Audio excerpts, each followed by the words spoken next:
Hello students, I am explaining chapter number 1, Matter in Our Surroundings for class 9 science. And in this video, I am going to explain solutions of questions inside the chapter. And today we are going to start with Intex 2, which is present on page number 6. So as you all know, I have explained this whole chapter according to your NCERT book and uploaded all the videos on my channel. And also I have completed in-text 1 which is present on page number 3. Now I'm going to start with in-text 2 which is present on page number 6. So what is in-text? It is nothing but the questions which are present inside the text, inside the chapter. That is called as in-text. So question number 1 will start.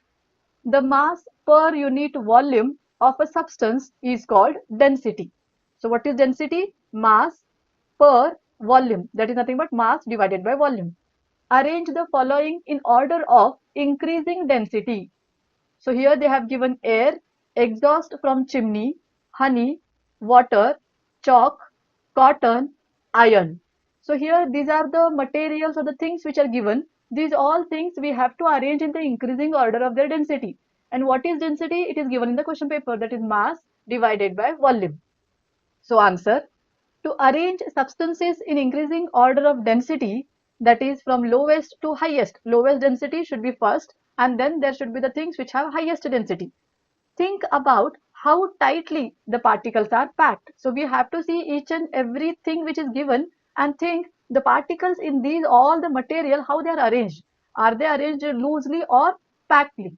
So gases have the lowest density. Remember this. This is very important.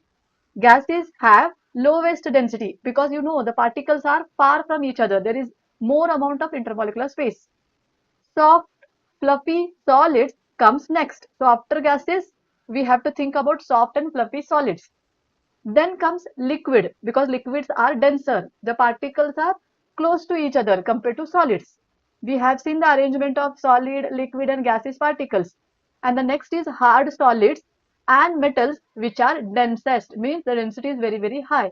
So remember, let me draw it once again here. A small diagram I'll draw which shows the arrangement of particle. So this is for solid. So in solid, the particles are closely arranged. There is very, very less intermolecular space. This is about liquid. So see the intermolecular space. Compared to solid, the intermolecular space is more. And this is about gases. So I'll write here gases. So if you compare the intermolecular space, here the space is more. So I'll write space high, space low. Space means intermolecular space. And here space is least or very, very negligible. So this is about the arrangement of particle. Now see here, so as just now I explained the sentence, gases have lowest density. So here gases have lowest density. So I'll write it here, low density. Then compared to this, liquids have little more density. So more density. And the solids have highest density. You should remember this. This is the basic. If you know this, then you can easily answer such type of questions. Now come to the question. So therefore, according to this all the basic knowledge, we can write the correct order, that is increasing order. So how to write? If you see this all the particles or all the material which is given, air. Air is having, it is nothing but a gas. It don't have any exhaust. It don't have any particles. It is just a gas.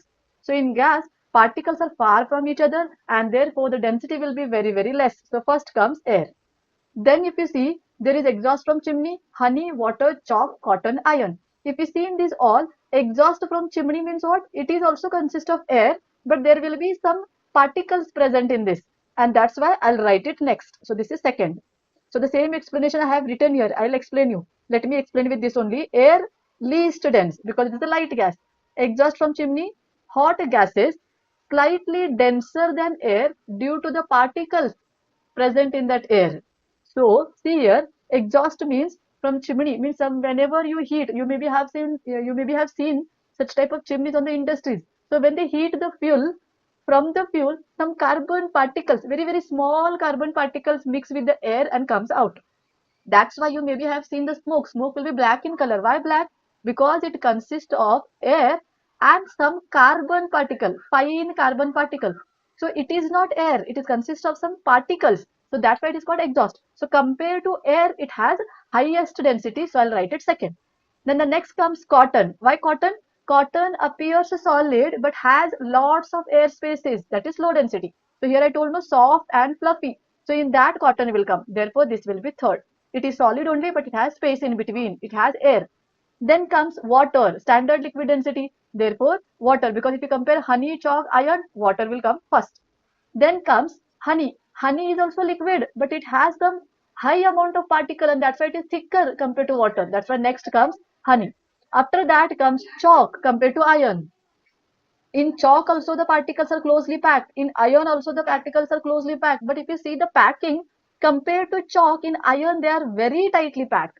Therefore more number of particles we can see in iron. That's why first comes chalk and then comes iron. So this is the increasing order of these all the particles in terms of their density. I hope you will understand the explanation of this question. Now we'll move to the next question.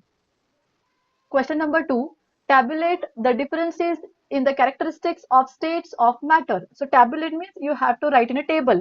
What you have to write? Differences in the characteristics of states of matter. So we know there are three states.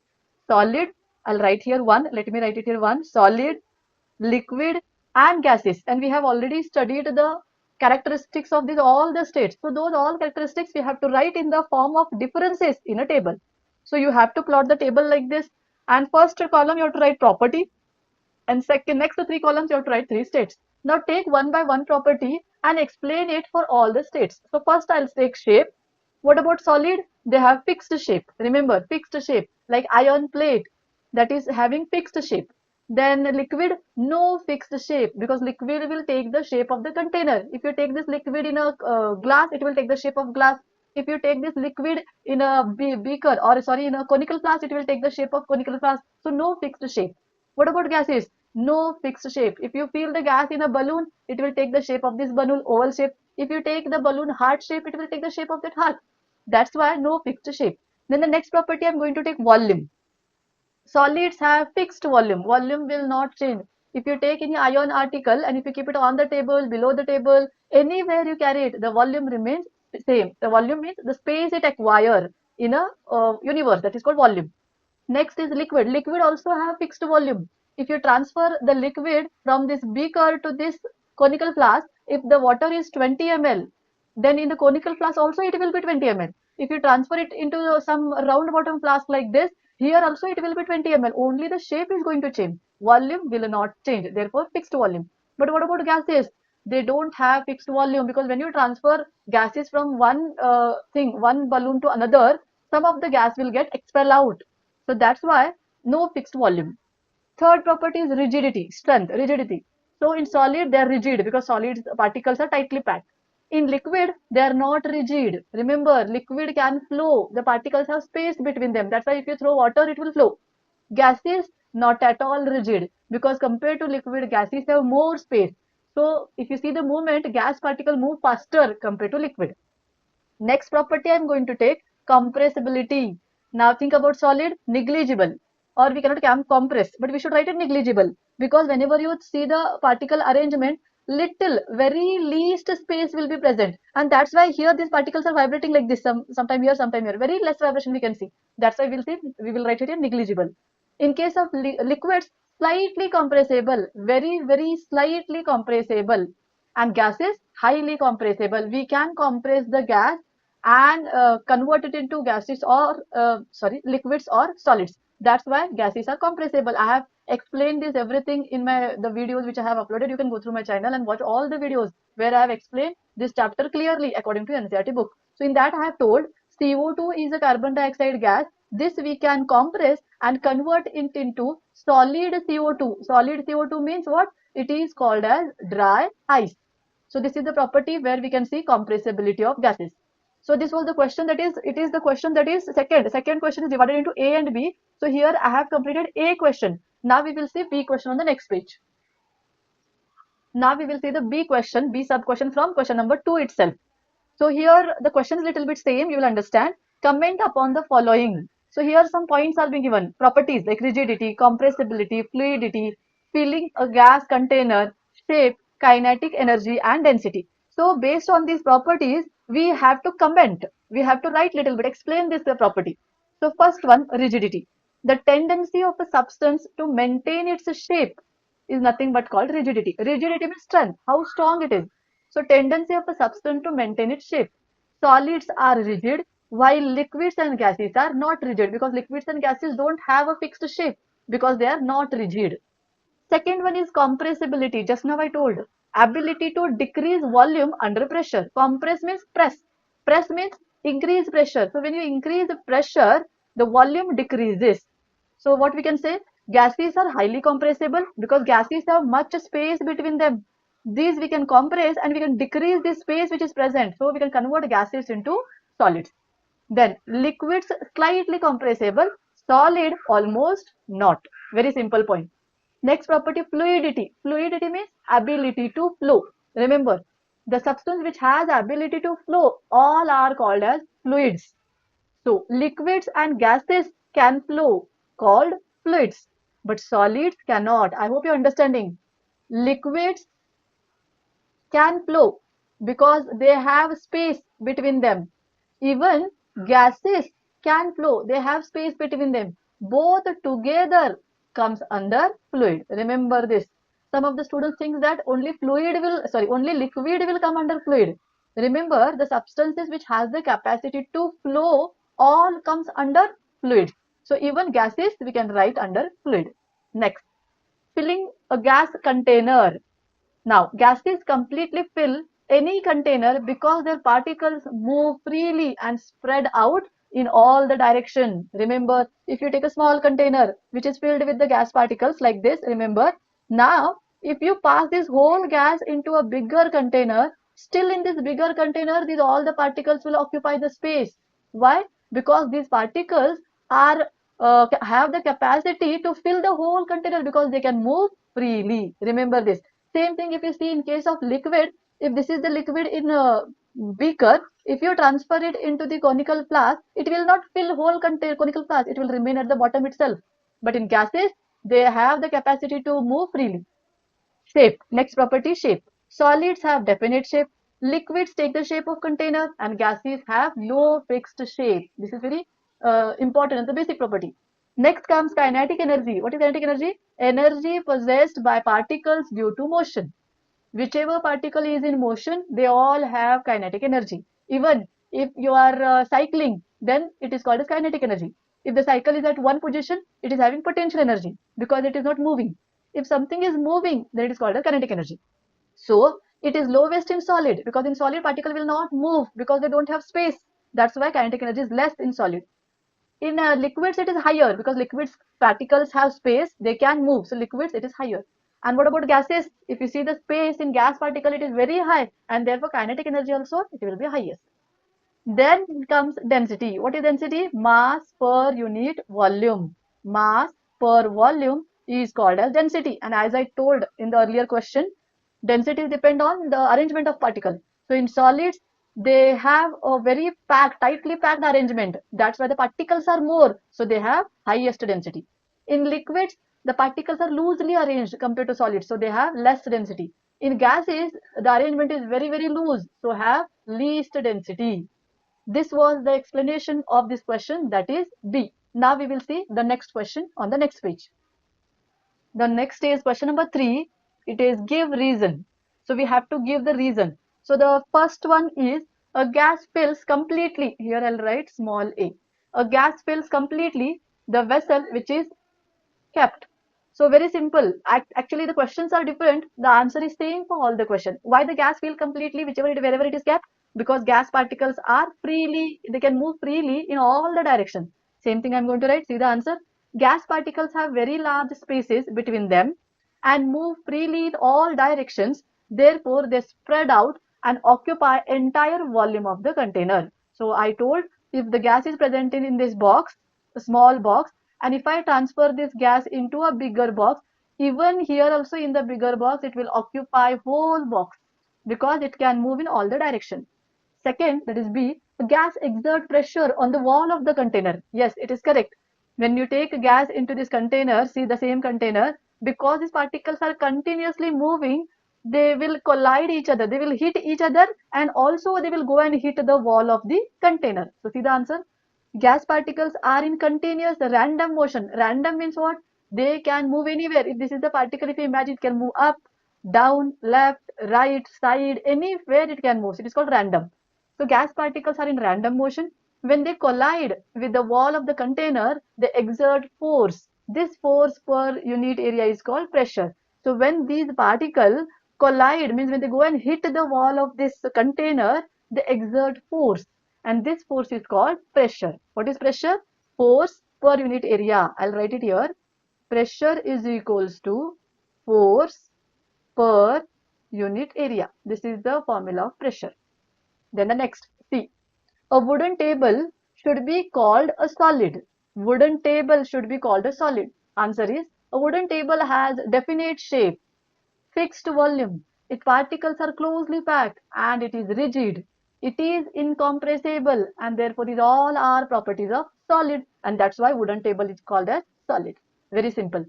Then the D, we can easily move our hand in air, but to do the same through solid block of wood, we need a karate expert. See the question how they've asked. The answer is same. We know the answer, but the question pattern is little bit different. So like this question can be asked in the exam. Should not get worried. You should think properly.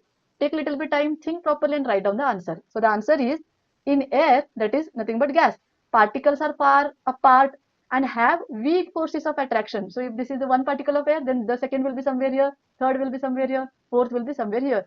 Why they are far? Because they have weak forces of attraction. One particle cannot attract the second particle with the strong force. So that's why they are far.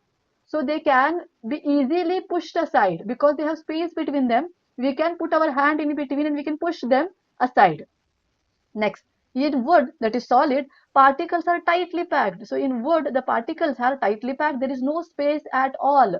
Why they are tightly packed? Because one particle and another particle, these particles will attract each other with a strong force. So because of this strong force, they will always remain together. So we cannot put our hand in between and move these apart. And that's why it is very difficult to move through these solid particles. So this is the answer for this question number 3. Very neatly and with a simple sentence, I have explained each and every question. Now we'll move to the next question. Now the next is question number 4. Liquids generally have lower density as compared to solids, but you must have observed that ice floats on water. Find out why. Now this question is a little bit different, but very easy. See here, liquids, always remember, liquids, I'll write all the states first. Solids, liquids, and gases. So according to density, solids have high density. I'll write it here, high density. Then liquids have low density and gases have least density.